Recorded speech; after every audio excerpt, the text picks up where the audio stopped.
జై శ్రీరామ్. నమస్కారం అండి. 2025 జూలై మాసంలో ద్వాదశ రాశి వాళ్ళ మాస ఫలితాంశాలు ఎలా ఉన్నాయో తెలుసుకుందాం. ముందుగా ఈ మాసంలో గ్రహ సంచారం తెలుసుకుందాం. ఈ ఒక మాసంలో శని మీనరాశిలో సంచారం చేస్తున్నారు. అయితే జూలై 13వ తేదీ నుంచి ఆయన వక్ర మార్గంలో సంచారాన్ని ప్రారంభం చేస్తున్నారు. రాహు కుంభరాశిలో సంచారం, కేతు సింహరాశిలో సంచారం, ఇక గురువు గారు మిథున రాశిలో సంచారం చేస్తున్నారు. అయితే గురువు గారు అస్తంగతమయ్యారు. జూలై 9వ తేదీ తర్వాత అస్తంగత త్యాగం చేస్తున్నారు.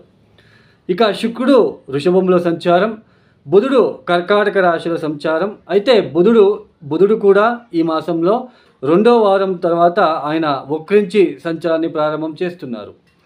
ఇక కుజుడు వచ్చేసి సింహరాశిలోనే సంచారం చేస్తున్నారు.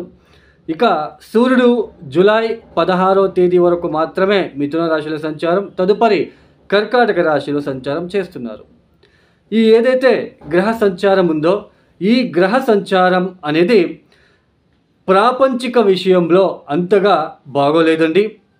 ఎందుకంటే రాహు కేతువుల మధ్యలోనే అన్ని గ్రహాలు కూడా ఉండడము, సంచారం చేయడము, అందులోన కుజుడు అగ్నితత్వ రాశులకు ఆయన సంచారం చేయడము, ఆ కుజుడిని రాహు చూడడము, కుజాకేతులు ఇద్దరు కూడా డీప్ కంజక్షన్ అవబోతున్నారు. తర్వాత కుజుడి యొక్క అష్టమ దృష్టి శని మీద పడుతున్నది కాబట్టి సో ఈ గ్రహ సంచారం అనేది ప్రాపంచిక విషయంలో అంతగా మంచిది కాదు, అంతగా బాగోలేదు ప్రాపంచిక విషయాలలో. మరియు ఎవరి వ్యక్తిగత జాతకంలో కుజ మహాదశ, శని మహాదశ, కేతు మహాదశ జరుగుతూ ఉంటే వాళ్ళకి కొంచెం కష్టమైన కాలం అని చెప్పవచ్చు. మరియు మీ జన్మజాతకంలో ఆ దశా భుక్తి ఏది, ఆ దశానాథుడు ఎక్కడ ఉన్నాడు, భుక్తి ఏది, భుక్తినాథుడు ఎక్కడున్నాడు మీ జన్మజాతకంలో, మరియు ఇప్పుడు గోచారంలో ఈ సమయంలో ఆ దశానాథుడు గోచారంలో ఎక్కడున్నాడు, ఆ భుక్తినాథుడు గోచారంలో ఎక్కడున్నాడు, ఈ రెండిటిని అంటే మీ జన్మజాతకంలో ఉంటున్న దశాభుక్తిని, దశానాథుడు ఎక్కడున్నాడు, భుక్తినాథుడు ఎక్కడున్నాడు మీ జన్మజాతకంలో, ప్లస్ గోచారంలో ఇప్పుడు దశానాథుడు ఎక్కడ వచ్చాడు, ఎక్కడ సంచారం చేస్తున్నారు, భుక్తినాథుడు ఎక్కడ సంచారం చేస్తున్నారు, ఇది మీరు తెలుసుకున్నట్లు కనుకైతే ఖచ్చితంగా ఫలితాలు ఎలా ఉంటాయనేది మనకి ఈజీగా అర్థమవుతుంది. ఇక ఒక రాశుల గురించి మనము తెలుసుకుంటూ వెళ్దాం. 2025 జూలై మాసంలో మకర రాశి వాళ్ళకి ఈ మాసంలో శుక్రుడు యోగిస్తున్నాడు. 6వ స్థానంలో జూలై 15వ తేదీ వరకు సూర్యుడు యోగిస్తున్నాడు. తర్వాత తృతీయ స్థానంలో శని కూడా కాస్త యోగిస్తున్నాడు. అయితే ఈ మకర రాశి వాళ్ళకి జూలై 13వ తేదీ తర్వాత మీ రాష్ట్రాధిపతి మరియు ద్వితీయాధిపతి అయిన శని భగవానుడు తృతీయ స్థానంలో ఆయన వక్రించి సంచారాన్ని ప్రారంభం చేస్తున్నారు.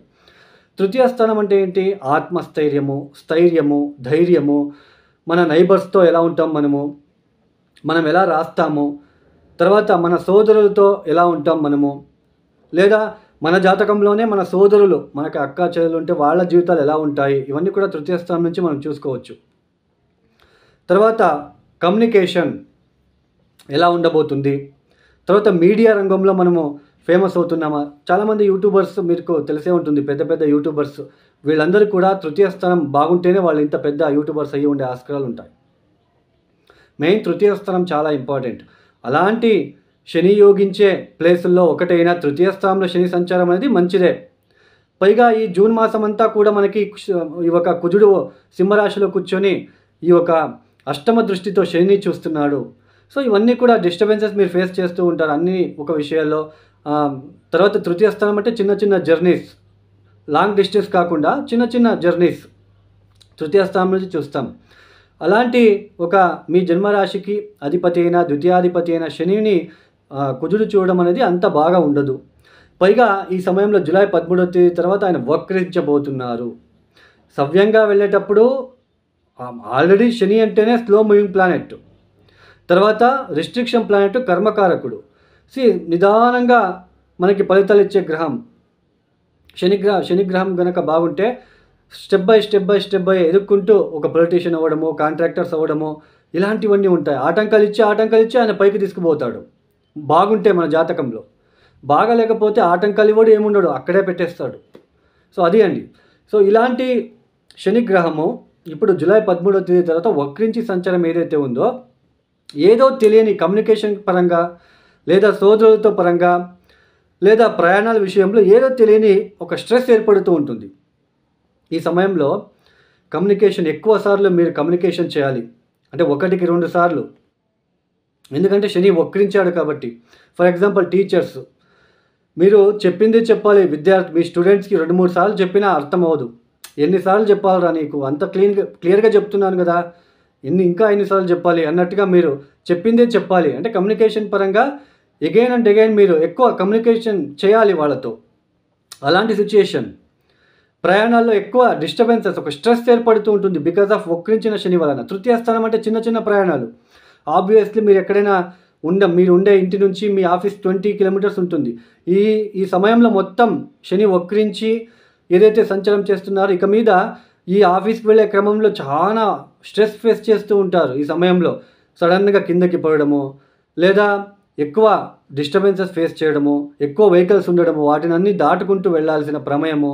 సో ఇలాంటివి ఎక్కువ కమ్యూనికేషన్ పరంగా, ఎక్కువ జర్నీ పరంగా, లేదా మిమ్మల్ని మీరు ప్రూవ్ చేసుకోవాలి. ఇప్పుడు ఈ సమయంలో ఎలాంటి సిచ్యుయేషన్ వచ్చిందిరా కర్మ నాయన, నేను ఎంత చెప్పినా వాళ్ళు వినట్లేదే, నేను మంచివాడని ఎలా చెప్పాలి, ఇలా కమ్యూనికేషన్ ఎక్కువ చేయాల్సిన ప్రమేయం ఏర్పడుతూ ఉంటుంది ఈ సమయంలో. పైగా ఆర్థిక విషయంలో ఒడిదొడుకులు ఫేస్ చేయక తప్పదు ఈ సమయంలో. అష్టమ స్థానంలో కుజాకేతువులు. ర్యాష్ డ్రైవింగ్ మానేయండి. గుప్తాంగాంగాలకి సంబంధించిన సమస్యలు, సర్పల బాధలు, మెయిన్ పళ్ళకి సంబంధించిన టీత్కి సంబంధించినది, లేదా మౌత్కి సంబంధించినది ఏదైతే ఈ ప్లేసెస్ ఉంటుందో అక్కడ పెయిన్ లాంటిది ఎక్కువ రావడానికి అవకాశాలు ఉంటాయి. ఫేస్లో పింపుల్స్ లాంటివి, సో ఇలాంటివి ఎక్కువగా ఉండే ఆస్కారాలు ఉంటాయి.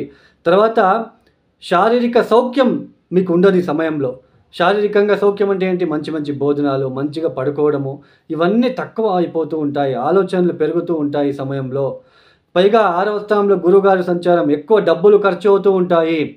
అనవసరమైన ఖర్చులు పెరిగిపోతూ ఉంటాయి ఈ సమయంలో. విద్యార్థులకు కూడా ఎక్కువ డిస్టర్బెన్సెస్ ఫేస్ చేయాల్సిన ప్రమేయం ఉంటుంది.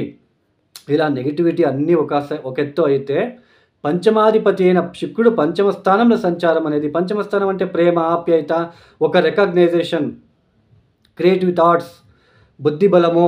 మన బుద్ధి బలం అంటే మనము శారీరకంగా కష్టపడి పనిచేస్తున్నామా, లేదా జస్ట్ మైండ్ యూజ్ చేస్తే చాలాపా డబ్బులు వస్తున్నాయి, అలాంటి వాళ్ళు కూడా ఉన్నారు, మీకు తెలిసే ఉంటుంది. చార్టెడ్ అకౌంటు, మీడియా రంగం, తర్వాత సాఫ్ట్వేర్ రంగంలో ఉన్నవాళ్ళు, రీసెర్చ్ ఓరియంటెడ్, జ్యోతిష్యులు, వీళ్ళంతా కూడా దీన్ని యూజ్ చేసే వాళ్ళు డబ్బులు సంపాదిస్తూ ఉంటారు. అలాంటి ఏరియాస్లో ఎవరైతే ఉంటారో వాళ్ళకి మొత్తానికి ఈ సమయంలో మీరు ఎవరైనా జాబ్ చేస్తున్నా ఒక రికగ్నైజేషన్ పెరిగిపోతూ ఉంటుంది. ఈ సమయంలో మీకంటూ ఒక గుర్తింపు లభిస్తుంది. ఉద్యోగం చేసే చోట ఇవన్నీ స్ట్రెస్ ఉన్నప్పటికీ, ఇవన్నీ స్ట్రెస్ దాటుకొని మీరు ఆఫీస్కి వెళ్తారు. ఆఫీస్కి వెళ్ళినప్పుడు కూడా మీకు అలాంటి పరిస్థితిలో ఉంటే మీరు ఇంకా డిసప్పాయింట్ అవుతారు. బట్ ఈ సమయంలో శుక్రుడు బాగున్నాడు కాబట్టి ఈ స్ట్రెస్ అన్నీ తట్టుకొని మీరు ఆఫీస్కి వెళ్ళగానే మిమ్మల్ని ఎవరో ఒక అప్రిషియేట్ చేస్తారు. నిన్న మీ ప్రాజెక్ట్ చేశారండి, చాలా సక్సెస్ఫుల్గా రన్ అయింది, మన ఎండి బాగా నన్ను అప్రిషియేట్ చేశారు, మిమ్మల్ని కూడా అప్రిషియేట్ చేయమని చెప్పారు, మిమ్మల్ని కూడా పిలుస్తారంట బాసు, మిమ్మల్ని కూడా అప్రిషియేట్ చేస్తారంట. ఇలాంటి న్యూస్ వింటారు. అబ్బా అమ్మయ్య, అన్నీ తట్టుకొని ఇక్కడ దాకా వచ్చిన తర్వాత కూడా ఏమైనా అవుతుందేమో అనుకుంటే, పాపం బాస్ నేను చేసిన ప్రాజెక్టుకి నాకు అప్రిషియేషన్ వచ్చింది చాలు అంటే రికగ్నైజేషన్ దొరికే ఆస్కారాలు ఉంటుంది. మీ భార్య లేదా మీ భర్త మిమ్మల్ని ఒక గుర్తిస్తారు. ఈ సమయంలో ఒక రికగ్నైజేషన్ ఇస్తారు. అవును నా భార్య కష్టపడుతుంది, అవును నా భర్త కష్టపడుతున్నాడు. మీ మీద ఒక ప్రేమ, ఒక సింపతి ఏర్పడుతూ ఉంటుంది. సో ప్రేమికులు, బట్ ఇలాంటివన్నీ పాజిటివ్ ఉంటుంది. బట్ ప్రేమికులు చాలా జాగ్రత్తగా ఉండాలి. అష్టమ స్థానంలో కుజుడు ఉన్నారు కాబట్టి పెళ్ళికి ఇంకా టైం ఉంటుంది, డిలే అవుతుంది. బట్ వాళ్ళతో కొంచెం మీరు ముందుకు సాగే ప్రయత్నాలు చేసుకుంటారు, బాగుంటుంది. బట్ పెళ్ళికి ఇంకా సమయం ఉంటుంది అనేది మాకు గుర్తుపెట్టుకోండి. సో ఈ మకర రాశి వాళ్ళు తప్పనిసరిగా మీరు ప్రతిరోజు కాలభైరవేశ్వర గాయత్రి మంత్రం మానకుండా చదువుకోండి. ప్రతిరోజు సాయంత్రం పూట నల్ల నూలు ఒత్తులని శివాలయంలో వెలిగించి 11 ప్రదక్షిణలు చేసి ఓం నమ శివాయ, ఓం నమ శివాయ ఈ శివపంచాక్షరి మంత్రం ఒక 1000 సార్లు చదువుకోండి. తర్వాత మీకు పంచమాధిపతి శుక్రుడు కాబట్టి ఓం శ్రీ మహాలక్ష్మి అయి నమః, ఓం శ్రీ మహాలక్ష్మి అయి నమః, ఓం శ్రీ మహాలక్ష్మి అయిన నమః అంటూ మల్లెపూలతో మహాలక్ష్మిని ఆరాధించడము, వారాహి అమ్మవారి వ్రతం చేసుకోవడము, తర్వాత ఈ అష్టమస్థానంలో ఉంటున్న కుజాకేతుల దోష నివారణ కోసం సుబ్రహ్మణ్య స్వామికి మంగళవారం పూట 108 ప్రదక్షిణలు చేయండి. ఆ 108 ప్రదక్షిణలు కూడా కౌంటింగ్ ఎలా చేస్తారంటే ఎరుపు రంగుల పూలు తీసుకొని 108 ఎరుపు రంగుల పూలు తీసుకొని ఒక్కొక్క ప్రదక్షిణ చేసేటప్పుడు ఓం శ్రీ సుబ్రహ్మణ్యేశ్వర ఆయన నమః, ఓం శ్రీ సుబ్రహ్మణ్యేశ్వర ఆయన నమః అంటూ ఒక్కొక్క ప్రదక్షిణ చేసి వచ్చిన తర్వాత పూను అక్కడ పెట్టి ఇలా చేయండి. ఖచ్చితంగా మీకు మంచి ఫలితాలు వస్తాయి. ఈ యొక్క వీడియో మీకు నచ్చితే లైక్ చేయండి, షేర్ చేయండి, సబ్స్క్రైబ్ చేసుకోండి. సర్వే జనో సుఖినో భవంతు. ధన్యవాదాలు. జై శ్రీరామ్.